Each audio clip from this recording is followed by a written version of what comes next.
Start. Hello, hello, hello. Greetings, peace, and power and elevation be to all of you. It's your girl Tiffany coming through here, live in effect.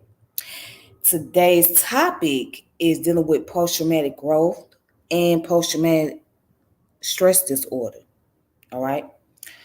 So, I felt motivated to do this topic, and only because someone asked me in my inbox, "Is there an opposite of post traumatic stress disorder?"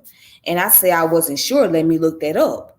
So as I was looking it up to find out the opposite, I came across the post traumatic growth.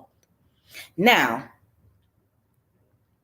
and I think that these two topics need to have the focus.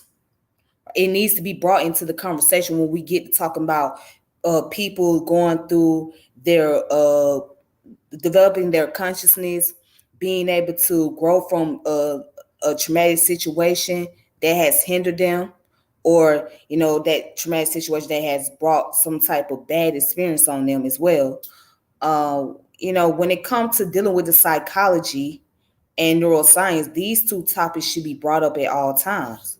So I just want to talk about that today. And before I get started, make sure you guys subscribe and hit the notification bell, like the channel, also share the channel, etc. Okay. Now I'm gonna go ahead and start talking about these two subjects. Now let's talk about post-traumatic stress disorder first. All right. Now let's get into what that is.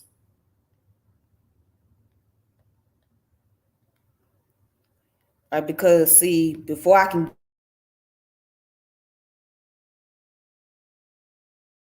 that way the topic could be better explained. All right. So what is post-traumatic stress disorder?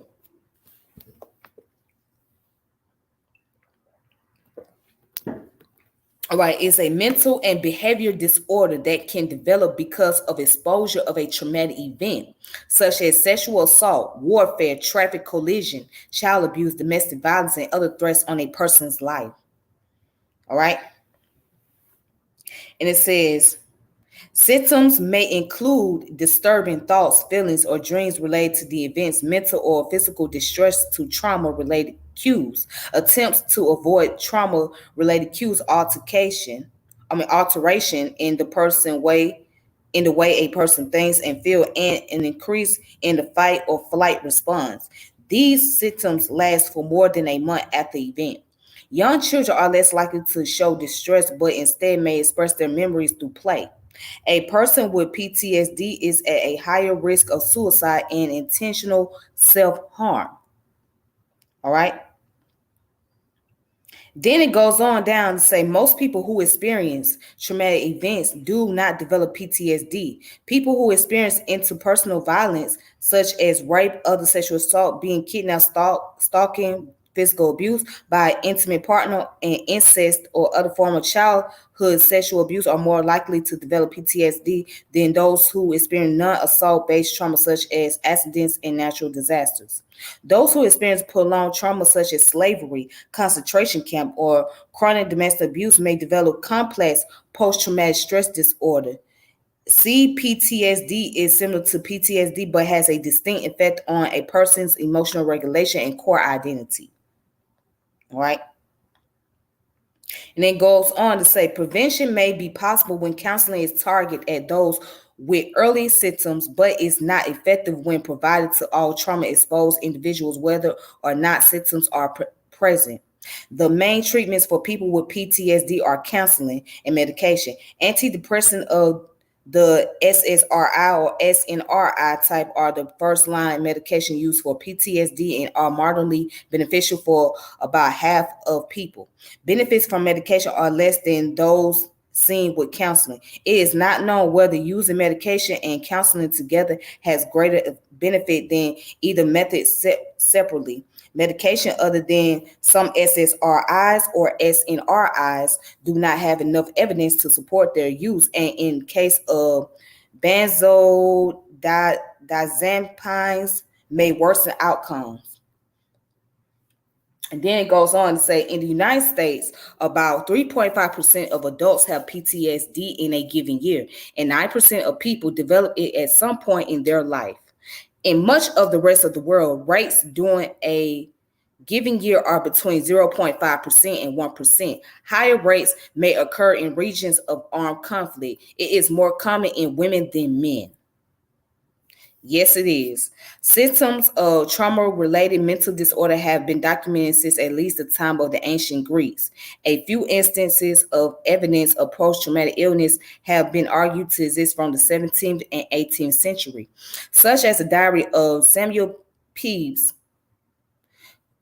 who described intrusive and distressing symptoms following the 1666 fire of London. During the World Wars, the condition was known under various terms, including shell shock and combat neurosis.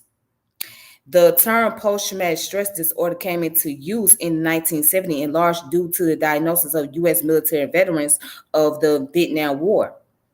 It was officially recognized by the American Psychiatric Association in 1980 in the third edition of the Diagnostic and Statistical Manual of Mental Disorder.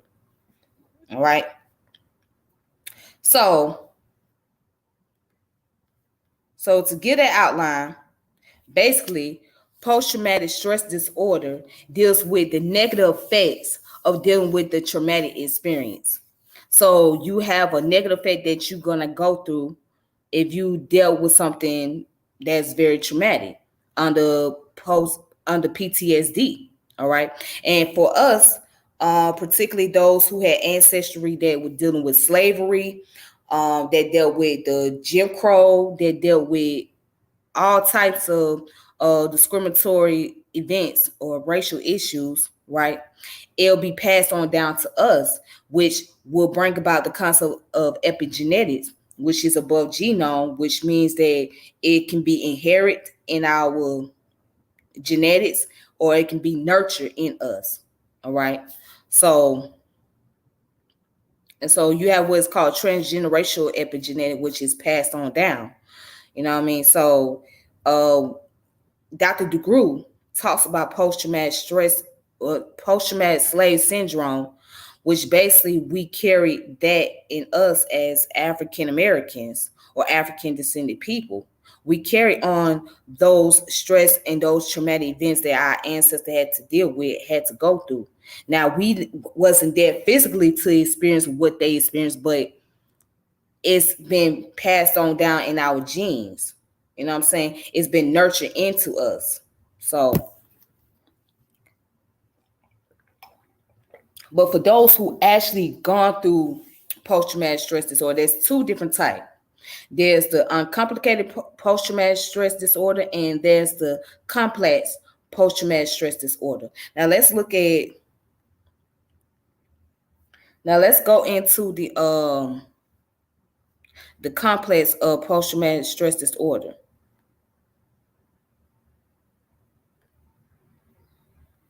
What is it?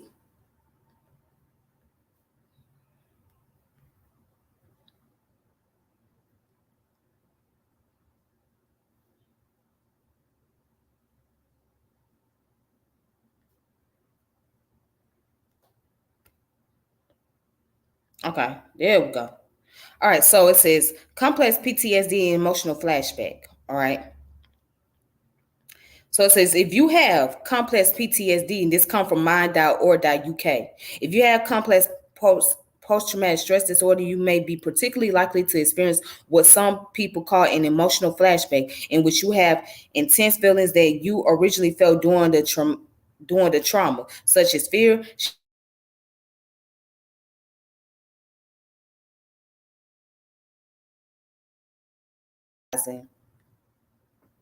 without realizing that you are having a flashback. All right.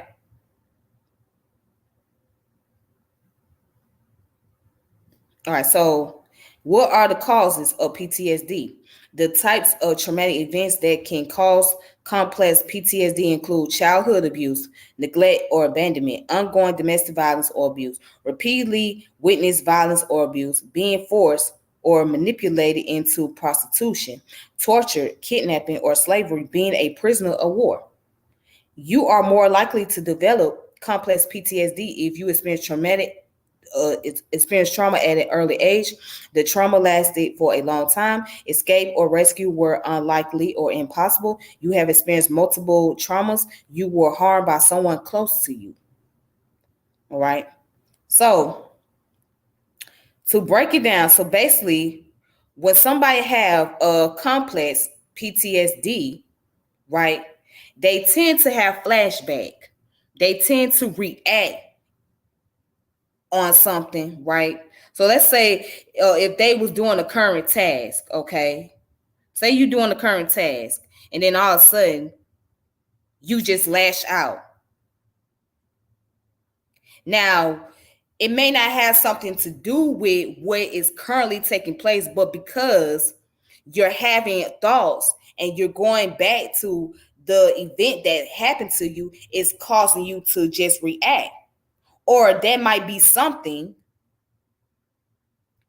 right then and there that reminds you of what had happened. So that's the complex PTSD. You're having flashback, emotional flashback.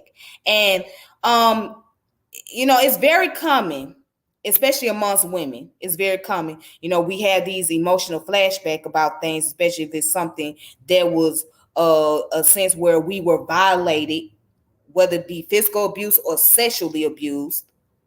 We'll have a flashback. We would not be so easily to trust anybody. We'll have difficult time to stay focused. We'll start to carry on different behavior traits than usual. Those type of things. All right. Now let's look at the next one, which is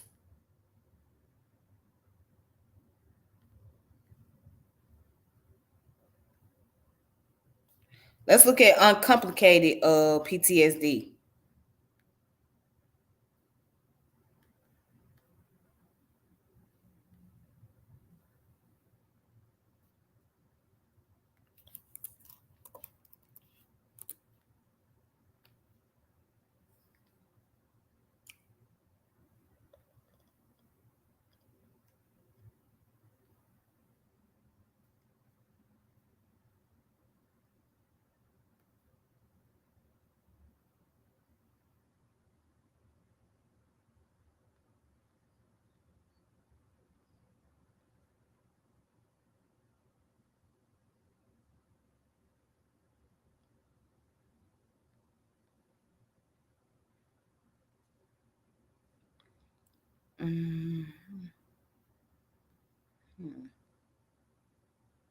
All right, so let's look at uncomplicated PTSD.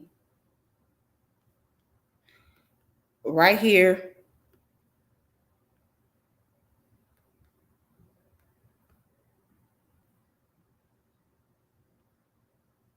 Right here on helpline.com. So uncomplicated PTSD is when you have PTSD symptoms like re-experiencing a traumatic event and avoiding people and places related to the trauma, but you don't have any other mental health issues such as depression. People with uncomplicated subtype are often respond well to treatment. All right. So, you may have like a temporary moment where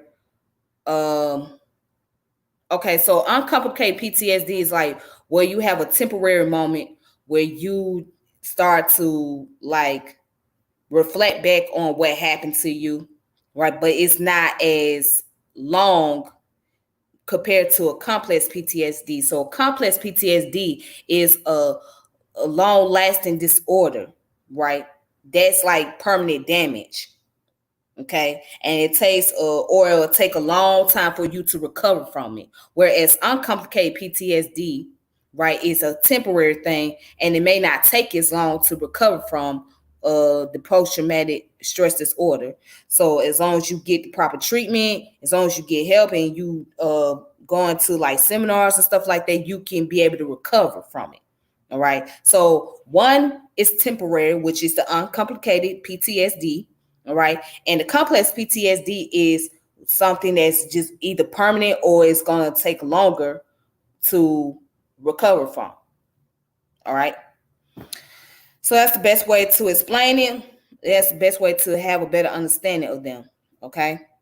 All right. So also I want to share some books where you guys can check out the source of information.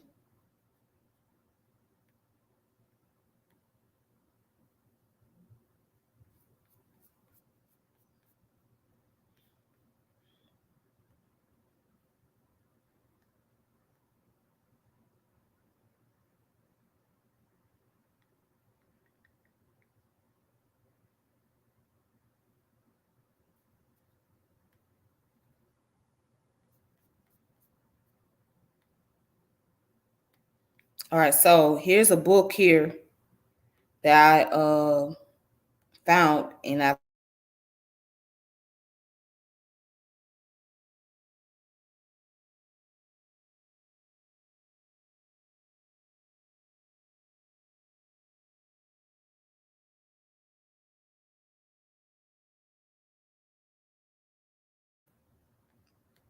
this one's called Complex PTSD from Surviving to Thriving. And this was written by Pete Walker. So this is one of the books that you guys need to check into about complex PTSD. Okay. All right. So let's go to the next topic. So the next topic, right, is one that people may not be familiarized with or never heard of. Okay. So this topic is called post-traumatic growth. All right. So now, instead of deal with the negative experience and have negative result from the traumatic event, the post-traumatic growth deals with the positive experience and being able to grow out of a situation. So let me pull this up.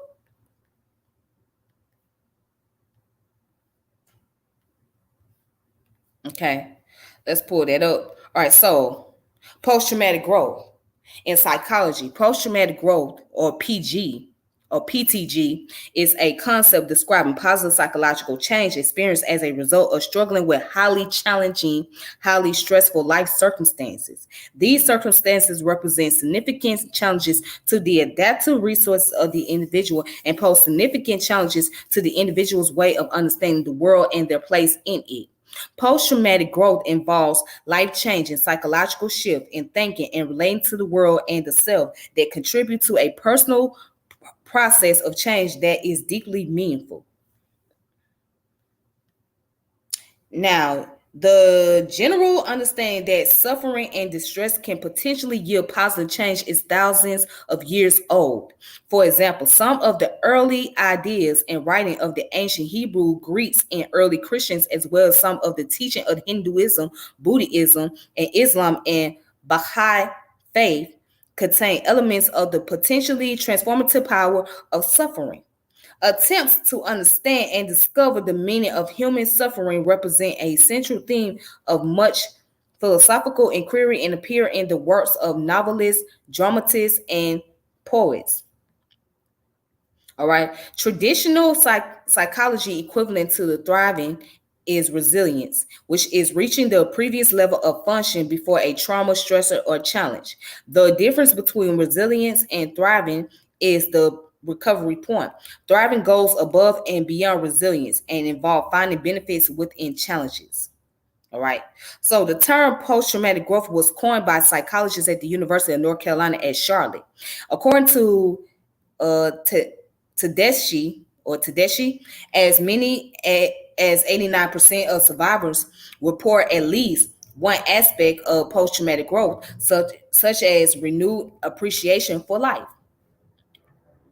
Variants of the idea have included Crystal Park's proposed stress-related growth model, which highlight the derived sense of meaning in the context of adjusting to challenging and stressful situation, and Joseph and Lindley's proposed adversarial growth model, which linked growth with psychological well-being.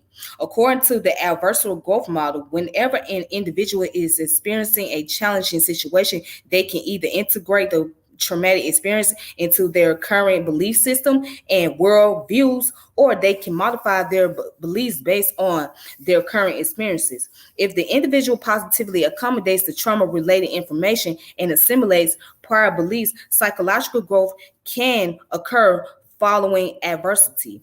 All right. And I'm glad they spoke on this. I'm glad that I even came across the subject, right? Because now this is where we get to talking about spirituality. Okay. We got to talk about the spirituality and religion and other things and consciousness. So when it comes to people, right, choosing their spiritual path or their religious path. Peace, Simon. How you doing? Peace, peace, peace. How you doing? When it comes to people choosing their path in life, as far as the school of thoughts, there's multiple reasons why many people enter schools of thoughts that we may not agree to. Okay, because it's all about being able to find some type of growth, and for many people, it's about post-traumatic growth, meaning they're growing from their traumatic experience and being able to find spiritual connection and being able to find that positivity and give life another chance.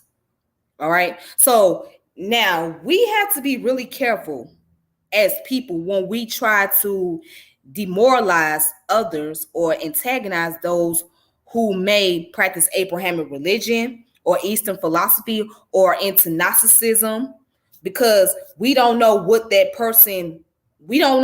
reason may be. Okay. And in relation to this topic about post-traumatic growth, one day I'm gonna get into a subject about neurotheology. Neurotheology deals with how the concept of religion ideology or spiritual ideology has an effect on the brain. But that's gonna be another topic. That's gonna be a whole deeper topic, and I may invite somebody on the platform for that. Okay.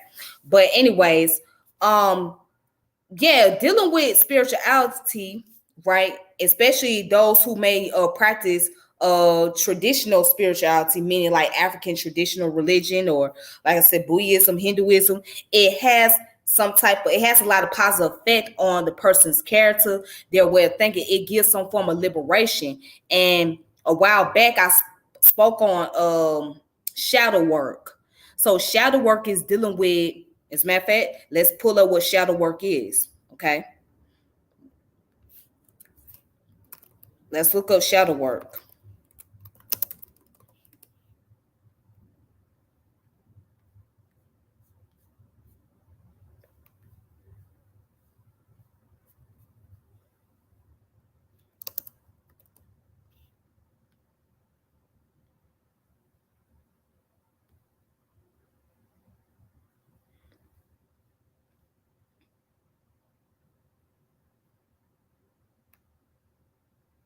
Okay, so here we go.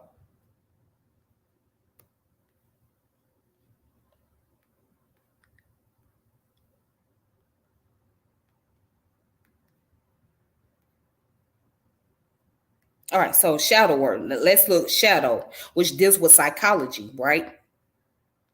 Okay, so in analytical psychology, the shadow, also known as ID, shadow aspect, or shadow archetype, is either an unconscious aspect or of the personality that the conscious ego does not identify in itself, or the entirety of the unconscious.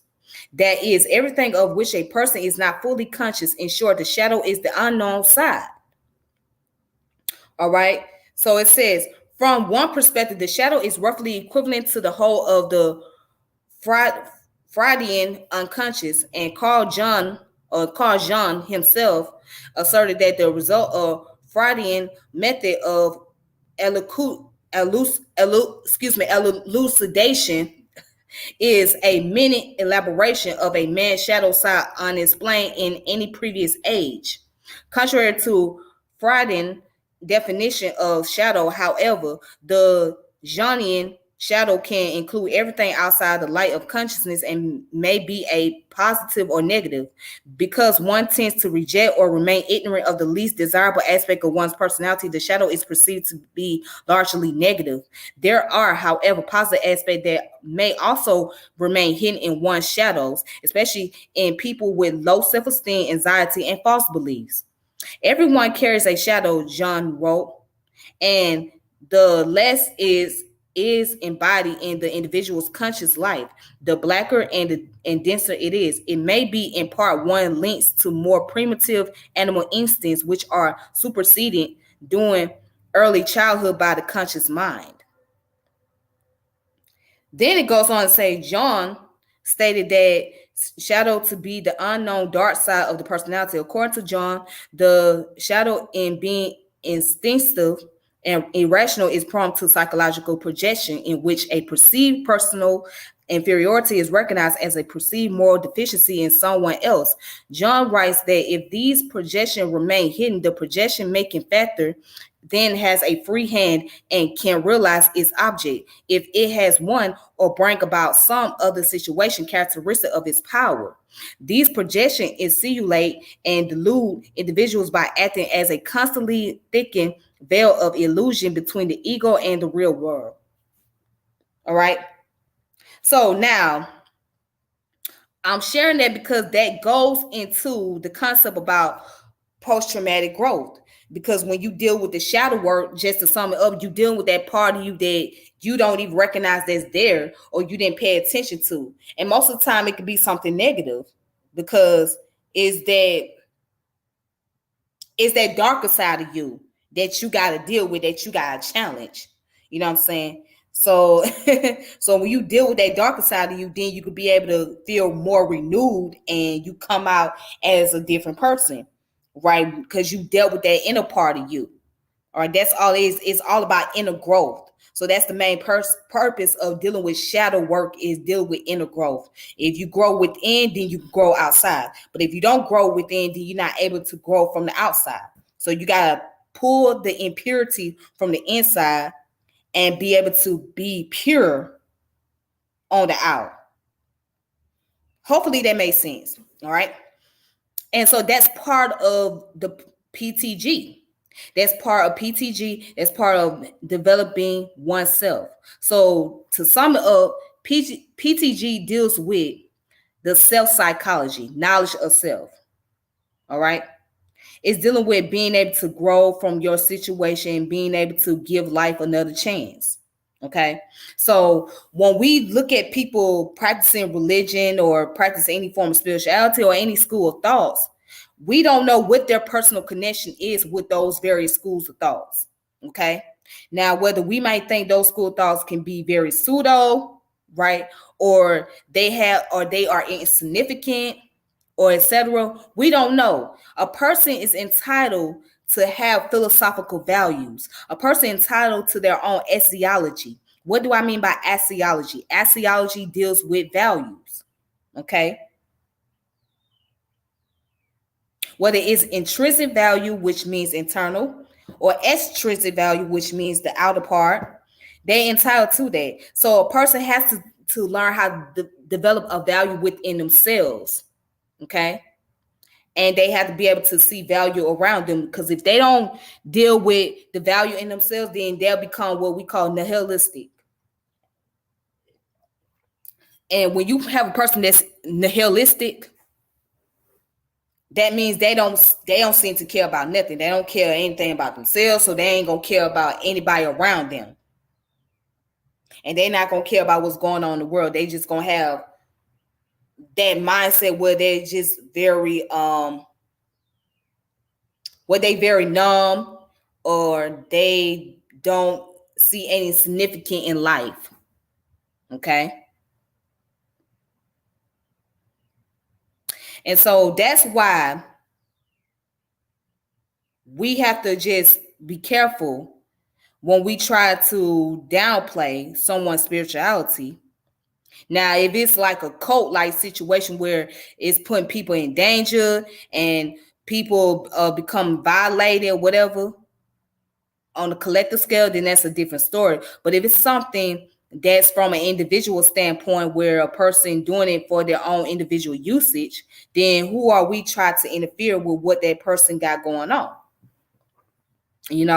So getting back to what I was saying about African traditional religion, the reason why I brought that up, because I've noticed that there are those who tend to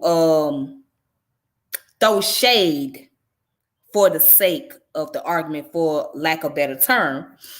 They would like to throw shade on African traditional religion and say that it's pseudo, or it's insignificant, or it's unscientific, etc. But they don't have a clear understanding that it's not really meant to be a scientific thing per se. It's more of a cultural and philosophical thing. You know what I'm saying? It's about being able to become culturally inclined. But if we're going to talk science, right, it does have a place in science because you're dealing with the anthropology of it.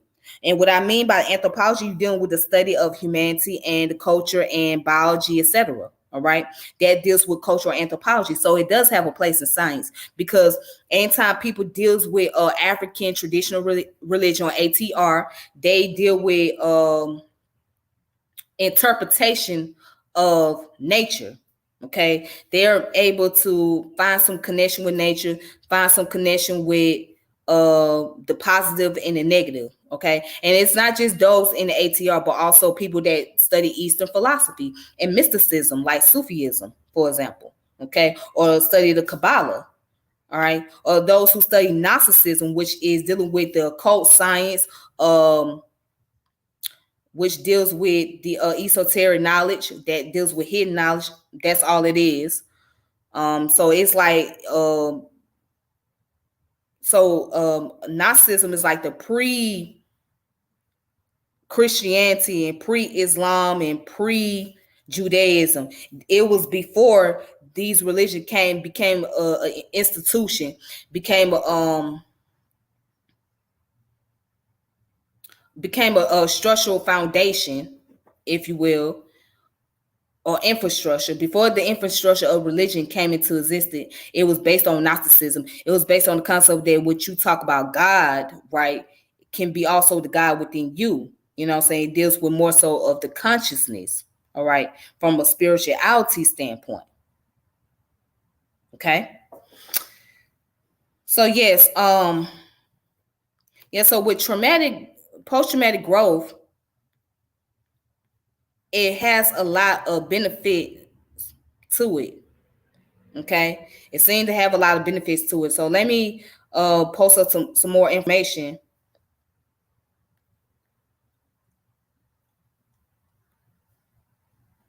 right here on this page on APA, which is American Psychological Association, right? Growth after trauma. Why are some people more resilient than others? Can it be taught? Okay, let's go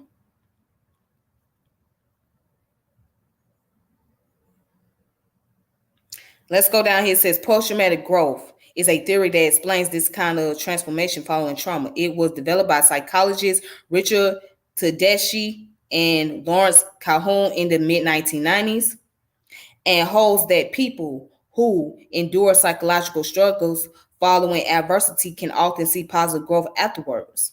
People develop new understanding of themselves, the world they live in, how to relate to other people, the kind of future they might have, a better understanding of how to live life. All right.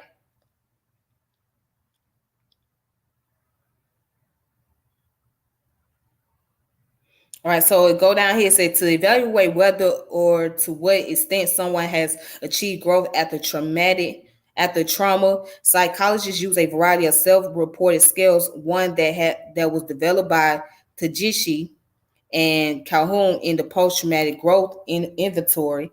It looks for positive responses in 5 areas: appreciation of life, relationship with others, new possibilities in life, personal strength, and spiritual change.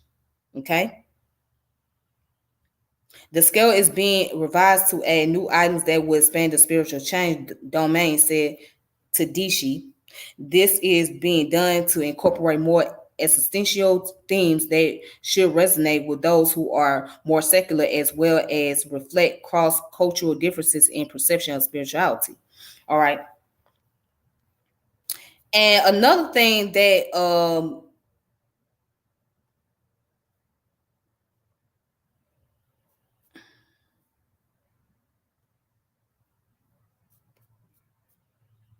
another thing that ties into this, right, as far as PTG is concerned, is Stoicism. Now, I always talk about the Stoicism philosophy. I think that it's very useful. Why do I say that? Because especially if you dealt with something trauma, you'll be able to learn how to live and operate in the world without being so emotionally attached to everything, or being responsive to, or responding to every negative event that may happen. Okay. I mean, of course, you're going to have feelings, you're going to have thoughts or whatever, but you're going to know how to go about responding to those negative outcomes that.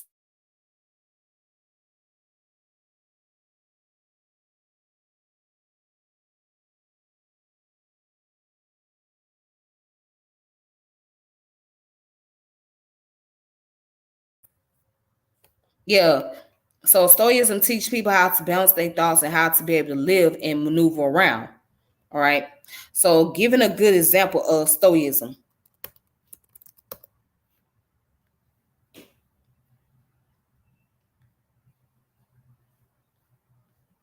A good example.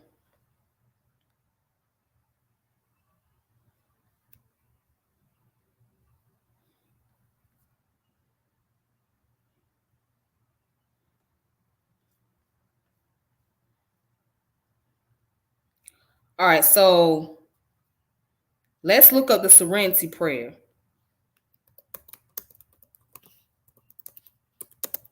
How did the Serenity Prayer come into existence?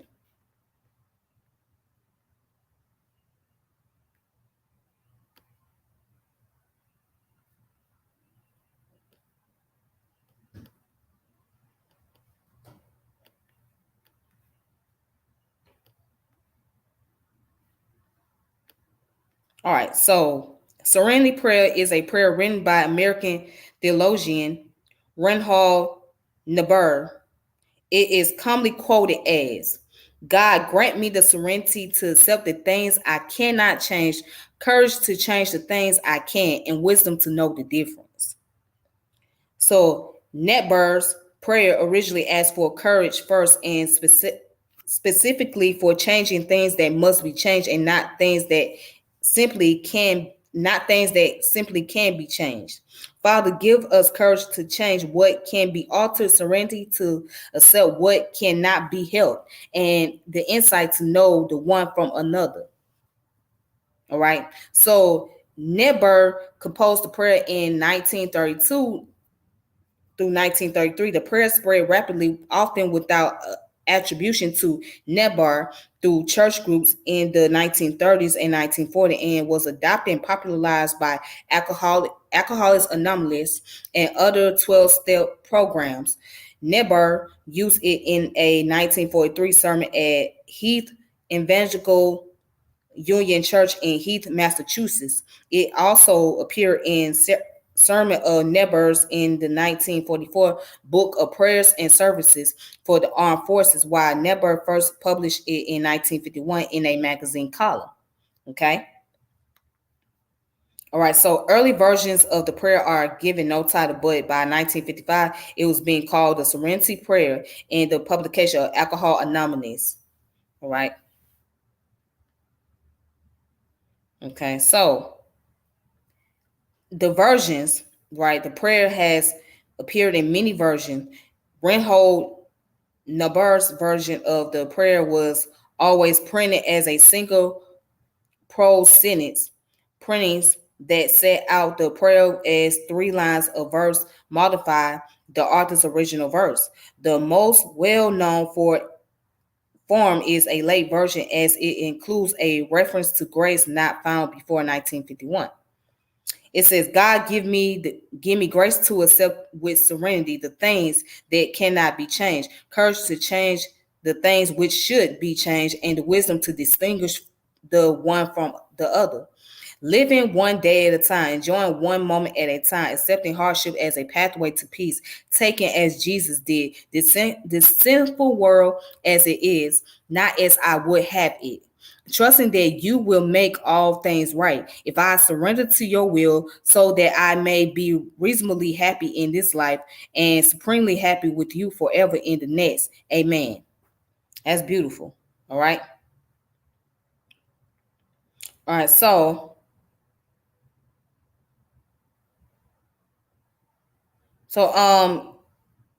pretty much the serenity prayer is like one of the forms of stoicism, right? And not only is a form of stoicism, it's also a form of post-traumatic growth. So when you go through that traumatic experience and you say that prayer, you're able to like heal from that process, and you're able to maneuver better in life, and you're able to just, you're not letting things go. I mean, you can't really let your traumatic situation go, of course, because you're going to still remember what happened to you, but you're not going to let it affect you and control and dictate and alter your life or make that final decision for you. All right. um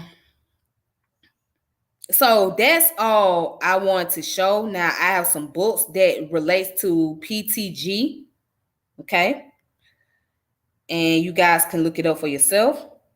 So this book right here is called What Doesn't Kill Us: The New Psychology of Post-Traumatic Growth, all right, by Stephen Joseph. And this book was written in, let's see, what is the copyright? Okay, the copyright page. All right, this book was written in 2011. All right, so I recommend you guys check out that book, Post Traumatic Growth. And then there's another book here, which is called Upside: The New Science of Post Traumatic Growth by Jim Rendon. Okay.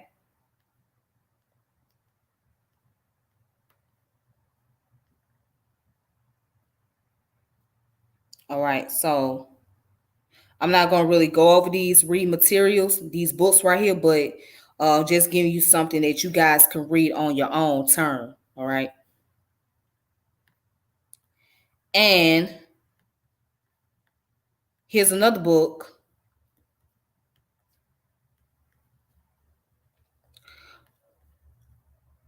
which is called Post Traumatic Growth Theory, Research, and Application by Richard D. Tedeschi, Jane Shakespeare Finch, Kanako Taku, and Lawrence G. Calhoun. Okay. All right. And the publication came out in 2018. So it's called Post Traumatic Growth Theory and Research and Application. Okay. Also, since I'm on that topic about neurotheology,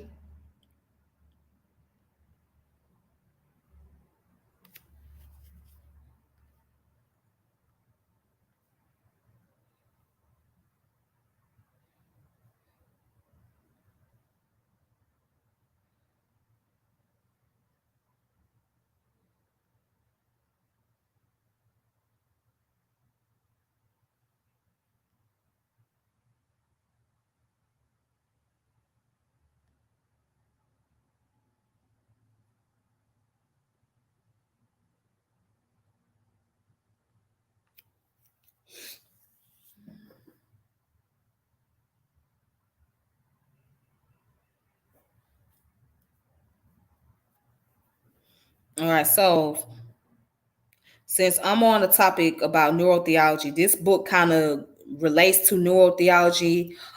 In a sense, it kind of goes into the PTG, um,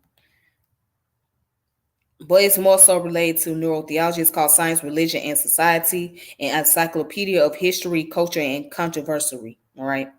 So it's edited by Ari Eisen, and Gary Letterman. Okay. All right. So it's called Religion, Science, Religion, and Society. Okay.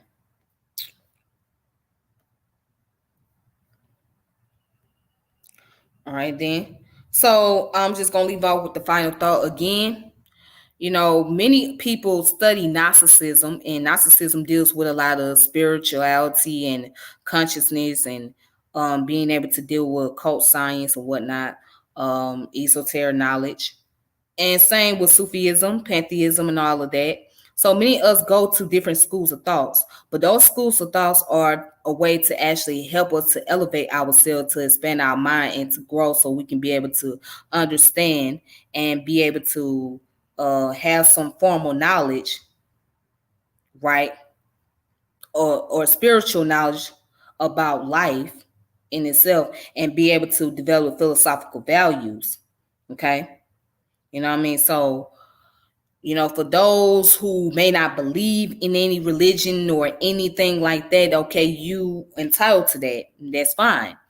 But you can't demoralize those who are practitioners of religion, and whether it be Abrahamic, whether it be Eastern philosophy or Eastern religion, Gnosticism, pantheism, or any other type of spiritual system, school of thought, ATR, whatever, without being able to have a comprehending understanding of why, or what's the main purpose, or what's the reason behind it.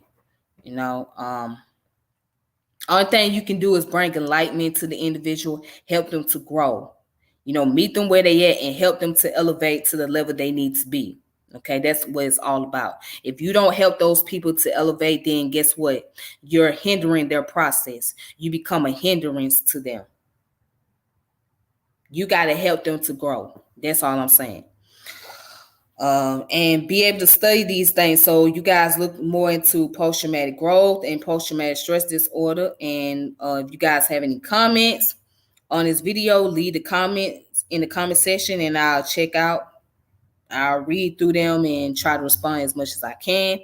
But again, thank you for watching this video, and make sure you subscribe and hit the notification bell. Check out the other contents on here. Until next time, this your girl Tiffany, and I'm logging off saying peace and power elevation be to all of you. Be safe out here in these streets. And until next time, deuces. I'll talk to y'all later. All right.